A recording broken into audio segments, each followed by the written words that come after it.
Welcome to Market Week in Review for the week ending January 27th, 2023. I'm Sophie Antel-Gibert, and I'm joined today by my colleague and friend, Bei-Chen Lin, investment strategy analyst at Russell Investments. Hi, Bei-Chen, how are you? I'm doing well. How are you, Sophie? Very good, thank you.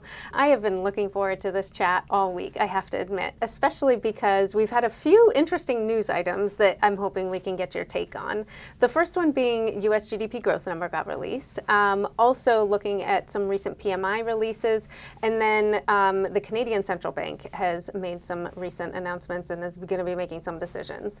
Does that sound good? Sure. All right, so maybe start us off with U.S. GDP growth numbers just came out. What caught your attention? What is your take on this? And what do you think the trajectory is for markets as a result? Sure. So I know that many investors have been looking at 2022 and they were glad that the year was over. It was a difficult year. Stocks were down, bonds were down. But ultimately, if you want to look in the glass half full camp, what you can see is that the GDP numbers were still relatively strong. So in the fourth quarter, GDP in the U.S. grew at a rate of about 2.9% on an annualized basis. For the full year of 2022, GDP grew by 2% on an annual basis. So that's some pretty strong, solid growth, and that is one of the bright spots about 2022. If you look at the decomposition within the GDP growth numbers, you'll see that consumer spending was still relatively robust.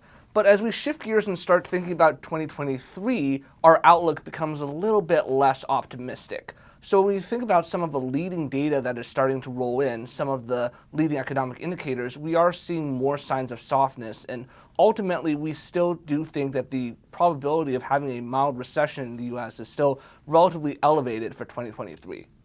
But I guess the glass half full part of that is it's still, you're anticipating sort of a mild recession potentially. A mild recession potentially, okay. Correct. I'm just focusing on the glass half full side of things. Excellent.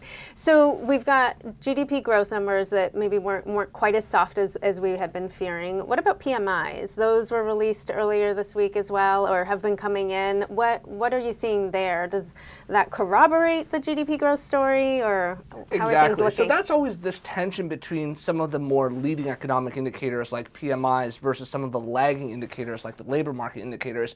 When we look at the PMI numbers for the US, we saw that the flash PMIs for January were still in contractionary territory.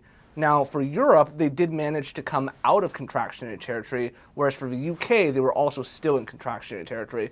But the bottom line is the PMI numbers are pointing to a likely economic slowdown for the US and for many other developed markets.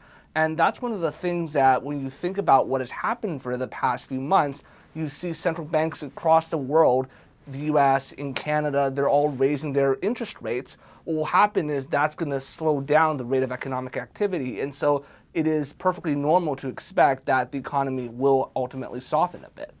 So you and I had been talking before we started rolling the tape here about the central bank in Canada. You also just mentioned the central bank. Can you tell us a little bit more? What's been catching your eye and keeping you focused on the central bank in Canada? Sure. So the Bank of Canada recently held their monetary policy meeting, and they decided to raise interest rates by 25 basis points to 4.5%.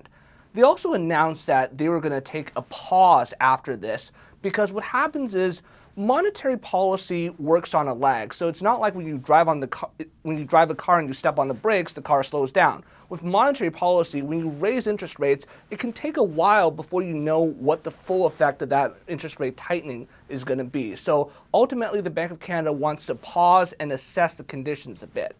Now, before you start getting too excited about that, you should realize that the Bank of Canada has already done a significant amount of tightening of monetary policy. Think about it, in the early days of 2022, interest rates were near zero, and now interest rates are at 4.5%. Our estimate of the so-called neutral rate, the rate at which monetary policy neither restricts nor expands economic activity, is around 2.5%. So as long as interest rates are above that neutral rate, even if the Bank of Canada remains on hold, it will have the effect of slowing down the economy. And to some extent, that's what the Bank of Canada wants to do because it wants to get demand and supply back towards a more balanced equilibrium so that we can contain some of these inflationary pressures. Now, it's also important to note that Governor Tiff Macklem of the Bank of Canada emphasized that this pause was a conditional pause, meaning that if the inflation numbers don't play out the way they expect, it is potentially possible that they might have to raise rates even further. The bottom line is the Bank of Canada, like many central banks across the world, they're committed to bring inflation back down to target, and they will do whatever it takes, even if that means causing some softness in the economy. And that's, again, one of the reasons why we think that it is possible that there could be a mild recession. Okay. Well, thank you very much, Bei Chen. That was very helpful. Thank you for your insights. And thank you for joining us. We'll be back again soon. Hi, I'm Eric Risteman, Chief Investment Strategist for Russell Investments. If you like what you saw in this video and want to see more like it, please subscribe to our YouTube channel.